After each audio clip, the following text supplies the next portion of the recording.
स्वागत है दोस्तों एक बार फिर से आप सभी का आज के मुख्य समाचारों के वीडियो में। जी हां दोस्तों, यहां पर जानेंगे सुबह से लेकर शाम तक की सारी बड़ी खबरें, ब्रेकिंग न्यूज हेडलाइंस से टुडे ब्रेकिंग न्यूज के अंतर्गत देश और दुनिया की 15 बड़ी और महत्वपूर्ण काम की खबरें निकल कर आ रही है। तो दोस्तों जानते हैं एक एक करते हुए आज की तमाम बड़ी और महत्वपूर्ण खबरों की ओर। ऐसे में दोस्तों इस वीडियो को पूरा लास्ट तक जरूर देखेगा, क्योंकि दोस्तों हर एक खबर काम की है और हमारी डेली लाइफ से कहीं ना कहीं से जुड़ी हुई भी है। तो चलिए जानते हैं आज की पहली और बड़ी खबर। दोस्तों VI ने लॉन्च किया 351 रुपए का नया वर्क फ्रॉम होम प्लान, मिलेगा 100 GB हाई स्पीड डेटा। जी हाँ दोस्तों, आपको पता होगा कि वोडाफोन और आइडिया दोनों ही कंपनियां अलग अलग थी, लेकिन इन दोनों को आपस में मिला दिया गया था, मर्ज कर दिया गया है हाल ही के कुछ दिनों में। और दोस्तों वोडाफोन आइडिया दोनों मर्ज होने के बाद अब इसका नया नाम बना है VI, यानी कि वोडाफोन और आइडिया का शॉर्टकट। चलिए मर्ज के तुरंत बाद दोस्तों इस कंपनी ने 351 रुपए का एक नया प्लान लॉन्च किया है, जहाँ पर आपको मिलता है पूरे 100 GB डेटा। और वहीं दोस्तों इस प्लान की वैलिडिटी भी 56 दिन की है, तो आप भी अगर ज्यादा इंटरनेट की आपको जरूरत होती है ना, तो आप 351 रुपए का रिचार्ज करवा सकते हैं। 100 GB डेटा वो भी हाई स्पीड के साथ आपको मिल जाएगा। चलिए अगली खबर है, 1 लाख लोगों को रोजगार देगी अमेज़न, इन पदों के ऊपर की जाएगी भर्तियां। जी हाँ, अगर दोस्तों आप भी रोजगार की तलाश में है तो बड़े खुशखबरी है, क्योंकि दोस्तों ऑनलाइन शॉपिंग वेबसाइट अमेज़न का नाम तो आपने सुना ही होगा। इस कंपनी के द्वारा पूरे 1 लाख नए लोगों की भर्तियां करने की घोषणा करी है। कंपनी ने जहाँ पर कहा है कि नई भर्तियां जो है वो अस्थायी और स्थायी दोनों तरह के पदों के ऊपर की जाएगी। ये जो नए कर्मचारी है ना, वो ऑर्डर की पैकिंग, डिलीवरी या उन्हें छांटने का काम करेंगे। कंपनी ने स्पष्ट किया है कि ये जो भर्तियां है ना, वो दोस्तों छुट्टियों में की जाने वाली भर्तियों की तरह नहीं होगी, बिल्कुल स्थायी भर्तियां भी की जा रही है। यहाँ पर दोस्तों एक चीज आपको बता दें कि जो लॉकडाउन लगा था और अभी भी जो यहाँ पर कोरोना वायरस का माहौल बना हुआ है, उसके मद्देनजर लोग बाग बाजार में जाकर शॉपिंग करने से ज्यादा बेहतर घर बैठे ही ऑनलाइन शॉपिंग करने को मानते हैं। इसके मद्देनजर दोस्तों अमेज़न, फ्लिपकार्ट जैसी शॉपिंग कंपनियों का कारोबार जो है वो कई गुना ज्यादा बढ़ चुका है, और इसी के मद्देनजर 1 लाख लोगों की नई भर्ती करने की योजना बना रही है। अच्छा एक चीज आपको बता दें दोस्तों की ये बड़ी बड़ी कंपनियां होती है ना, MNC कंपनियां बोलते हैं इनको, मल्टीनेशनल कंपनियां, जिनका व्यापार अनेक देशों में फैला होता है। और इन कंपनियों में अगर अपन नौकरी पर लगते हैं ना, तो दोस्तों कहीं ना कहीं सरकारी नौकरी जैसी सुविधा मिलती है, ESI, PF वगैरह सारी सुविधा यहाँ पर मिलती है, और अच्छे खासी सैलरी के साथ दोस्तों काम के घंटे भी दोस्तों 8 घंटे 6 घंटे इस टाइप की नौकरी होती है, और पूरे 1 लाख पद के ऊपर भर्तियां निकली है। तो अगर आप भी नौकरी लगना चाहते हैं, वैसे आप कौन सी क्लास तक पढ़े हुए हैं, क्या क्वालिफिकेशन, आप हमें वीडियो को नीचे कमेंट बॉक्स में बताइएगा, ताकि दोस्तों आपके लेवल की जो नौकरी अमेज़न में निकली हुई है ना, उसके बारे में हम आपको बता सकें। और हाँ दोस्तों, यहाँ पर आवेदन करने की कोई भी फीस नहीं है, बिल्कुल फ्री में दोस्तों आप अप्लाई जो कर सकते हैं। चलिए अगली खबर है कि यह कंपनी 30,000 लोगों को देगी नौकरी। जानते हैं क्या करना होगा, आखिर इसके पीछे का काम है। आपको बता दें कोरोना काल में त्योहारी मौसम के लिए ई-कॉम एक्सप्रेस कंपनी, जी हाँ एक कोरियर कंपनी है जो कि पार्सल की डिलीवरी करती है, पैकिंग वगैरह की, डाक वगैरह की डिलीवरी करती है, ई-कॉम एक्सप्रेस के नाम से। इस कंपनी ने 30,000 नए लोगों की भर्ती करने का ऐलान किया है। यहाँ पर भी आपको बता दें कि इस कंपनी में भी दोस्तों कोरोना काल के दौरान ऑनलाइन ऑर्डर बहुत ही ज्यादा मिलने लगे थे, कंपनी का कामकाज काफी ज्यादा बढ़ चुका है, इसी के मद्देनजर भर्तियां जो निकाल रही है। चलिए अगली खबर है, हजारों सरकारी कर्मचारियों को मिला बड़ा तोहफा, 24 से लेकर 44% तक हुई वेतन वृद्धि। जी हाँ, यहाँ पर यह खबर सरकारी नौकरी वालों के लिए बड़ी महत्वपूर्ण खुशखबरी लेकर आई है, जहाँ पर उन लोगों को दोस्तों बम्पर इंक्रीमेंट मिलने वाला है। एक नए आदेश के तहत सभी शैक्षणिक अस्पताल में, जी हाँ जो मतलब दोस्तों नर्सिंग केयर, इनके जो अस्पताल होते हैं ना शैक्षणिक अस्पताल, इनमें 2500 से ज्यादा फैकल्टी सदस्यों का वेतन जो है ना, वो दोस्तों 24 से लेकर 44% तक उनकी सैलरी में इंक्रीमेंट लग चुका है। गवर्नमेंट नौकरी जो कर रहे हैं उनको सैलरी में बहुत ही ज्यादा इंक्रीमेंट मिला। चलिए अगली और बड़ी खबर जो यहाँ पर दोस्तों निकल कर आ रही है कि बाइटडांस ने ठुकराया माइक्रोसॉफ्ट का ऑफर, ओरेकल के साथ की है टेक्निकल पार्टनरशिप। जी हाँ दोस्तों, टिकटॉक की मालिक कंपनी बाइटडांस जो है ना, उसने माइक्रोसॉफ्ट का ऑफर ठुकरा दिया है। हाल ही में दोस्तों मीडिया में कुछ खबरें आई थी कि भारत देश ने तो टिकटॉक को पहले से ही बैन कर दिया है, उसके बाद अमेरिका ने भी टिकटॉक को बैन करने की कोशिश करी थी, और दोस्तों टिकटॉक को एक स्पष्ट आदेश जारी किया था कि या तो दूसरी कंपनी के साथ बिक जाएं, या दोस्तों अमेरिका में जो टिकटॉक है वो बिल्कुल बैन हो जाएगा, प्रतिबंध लग जाएगा। इसी के मद्देनजर टिकटॉक कंपनी ने सोचा कि भारत से तो व्यापार का नुकसान हुआ ही है, अमेरिका से भी नहीं हो जाए, इसके लिए कंपनी जो दोस्तों बिकने के लिए तैयार हो गई है। अब यहाँ पर माइक्रोसॉफ्ट कंपनी, जिसके जो फाउंडर है ना बिल गेट्स महोदय, उनकी कंपनी ने टिकटॉक की बोली लगाई थी, लेकिन टिकटॉक ने उनकी बोली को रिजेक्ट कर दिया है, किसी कारण से रिजेक्ट कर ही दिया होगा। अब यहाँ पर आपको बता दें कि टिकटॉक जो है ना, वो एक नई कंपनी है ओरेकल है, जी हाँ जो कि दोस्तों ऑनलाइन लैंग्वेज बनाती है। ओरेकल कंपनी यह भी सॉफ्टवेयर फील्ड से जुड़ी हुई है। इस कंपनी के साथ टेक्निकल पार्टनरशिप की तैयारी जो टिकटॉक की जा रही है, जिसके मद्देनजर उम्मीद लगाई जा रही है कि अगर ओरेकल जो टिकटॉक को खरीद लेगी तो अमेरिका में तो व्यापार बनाए रहेगा, हो सकता है भारत में भी टिकटॉक की वापस से हो जाए। वैसे आपकी क्या राय है दोस्तों, आप क्या चाहते हैं, क्या टिकटॉक भारत में वापस से आना चाहिए या इसके ऊपर लगातार बैन लगा ही रहना चाहिए? आप अपनी राय और विचार हमें वीडियो को नीचे कमेंट बॉक्स में जरूर बताइएगा। चलिए अगली खबर है, राम मंदिर निर्माण में लगने वाले पिंक पत्थर की खदान पर राजस्थान की कांग्रेस सरकार ने लगाई रोक। जी हाँ, यहाँ पर आपको बता दें कि राजस्थान में कांग्रेस सरकार है, अशोक गहलोत की सरकार है, और इस सरकार ने बंसी पहाड़पुर के पिंक स्टोन खदान पर रोक लगा दी है। जी हाँ दोस्तों, अयोध्या में राम मंदिर का निर्माण इन पिंक पत्थर को स्टोन के द्वारा किया जाना है, और अयोध्या की कार्यशाला में राजस्थान से आए बंसी पहाड़पुर के पिंक स्टोन पत्थरों को तराश कर राम मंदिर निर्माण के योग्य बनाया गया था। फिलहाल दोस्तों राम मंदिर के लिए लगभग 3 लाख घन फुट पत्थरों की जरूरत है, जिनमें से 1 लाख घनफुट पत्थर को तराशा जा चुका है। अब दोस्तों यहाँ पर राजस्थान से जो पत्थर है ना, पिंक पत्थर जो है बहुत ही शानदार पत्थर होता है। इसकी उम्र जो है लगभग 1000 साल के लिए होती है। इन पत्थरों से कोई भी नुकसान नहीं पहुंचता है। तो दोस्तों यहाँ पर मंदिरों में इन्हीं पत्थरों का उपयोग किया जाता है। तो राम मंदिर के लिए भी इसी पत्थर का उपयोग हो रहा था, लेकिन फिलहाल राजस्थान की कांग्रेस सरकार ने, जी हाँ स्पेशल समझना की कांग्रेस सरकार ने राम मंदिर के लिए दोस्तों राजस्थान से जो पत्थर जा रहे हैं खदानों से, खानों से, उनके ऊपर रोक लगा दी है। वैसे दोस्तों इसके बारे में आपका क्या कहना है? क्या कांग्रेस सरकार ने सही रोक लगाई है या अनुचित लगाई है? आप अपनी राय जरूर बताइएगा। और हाँ दोस्तों, आप भी चाहते हैं कि जल्द से जल्द अयोध्या में प्रभु श्री राम जी का मंदिर बने, तो दोस्तों इस वीडियो को नीचे कमेंट बॉक्स में जय श्री राम अवश्य लिखेगा। चलिए बड़े खबर निकल कर आ रही है कि 20 तरह की सरकारी कंपनियों में हिस्सेदारी बेच रही है मोदी सरकार। 6 पर ताला लगाने की है तैयारी।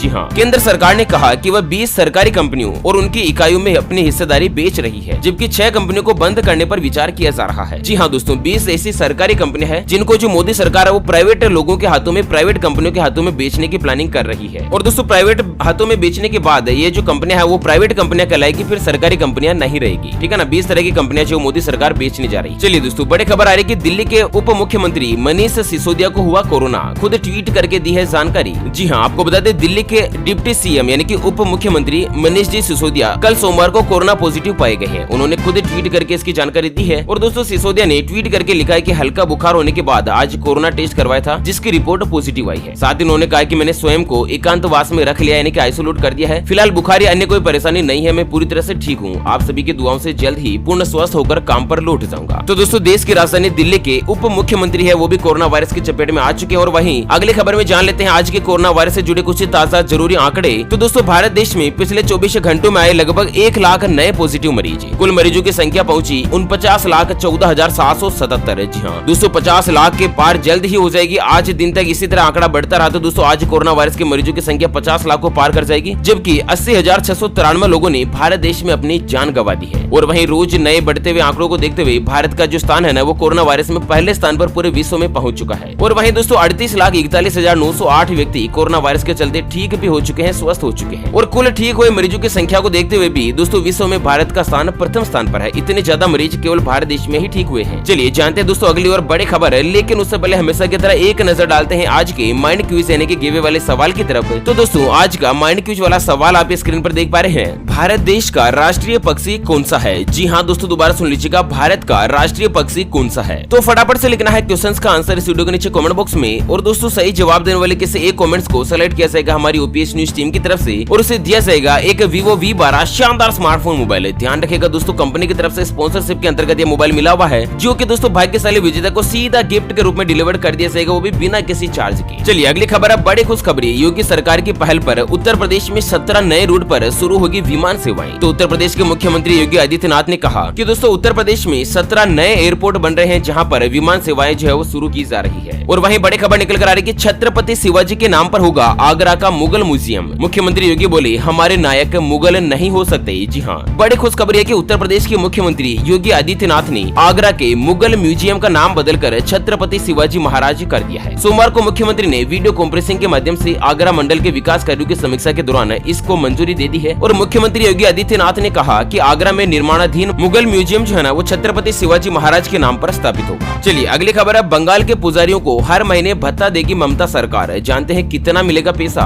तो दोस्तों पश्चिम बंगाल के मुख्यमंत्री ममता बनर्जी राज्य के पुजारियों को 1000 रूपए मासिक यानी कि हर महीने भत्ता देने की घोषणा करी है। राज्य सचिवालय नब्बान में संवाददाताओं से बातचीत के दौरान ममता जी ने कहा कि दोस्तों वक्फ बोर्ड की ओर से इमाम और मुअज्जिनों को भत्ता दिया जाता है, लेकिन निर्धन सनातनी पंडितों के लिए कुछ नहीं था, कई तो बेहद जरूरत है। और महीने में एक आध जगह पर ही दोस्तों उनको पूजा करने का मौका मिलता है, जिससे कि उनको गुजारा बसेरा करने में काफी ज्यादा कठिनाई होती है। और ऐसे 8000 जरूरतमंद सनातनी पंडितों को ममता सरकार सेलेक्ट करेगी और उन्हें हर महीने राज्य सरकार की ओर से 1000 रूपए का भत्ता दिया जाएगा। और दोस्तों वहीं के इस घोषणा पर बंगाल के भाजपा ने कटाक्ष भी किया है। कुल मिलाकर दोस्तों ममता सरकार का कहना है कि राज्य में जो तीर्थ स्थान है उनको सेलेक्ट किया जाएगा, वहाँ पर पुजारियों की लिस्टें बनाई जाएगी और दोस्तों उन सभी पुजारियों को 1000 रूपए हर महीने जो भत्ते के रूप में दिए जाएंगे। फिलहाल दोस्तों पुजारियों के लिए बहुत ही बड़े कुछ खबरें निकल कर आ रही है। और इसी के साथ अगली बड़ी खबर है कि चीन ने बढ़ाया भारत से इम्पोर्ट, आत्मनिर्भर भारत मुहिम की राह में अटक रहा है रोड़ा। तो चाइना की एक नई चाल आत्मनिर्भर भारत मुहिम की राह में रोड़ा बन सकती है। दरअसल भारत से इतना देने के बावजूद चाइना पिछले कुछ महीनों से आयरन की ओर स्टील, कॉपर, प्लास्टिक और केमिकल्स का भारी पैमाने पर इंपोर्ट कर रहा है, जिससे कि घरेलू मैन्युफैक्चरिंग सेक्टर के लिए बड़ी मुसीबत पैदा हो सकती है। दोस्तों आप लोगों को पता होगा कि भारत और चाइना के बीच जो यहाँ पर सेना के साथ जो झड़प हुई थी, जिसमें कई सारे सैनिक जो भारत देश के शहीद हुए थे। और उसके बाद भारत देश ने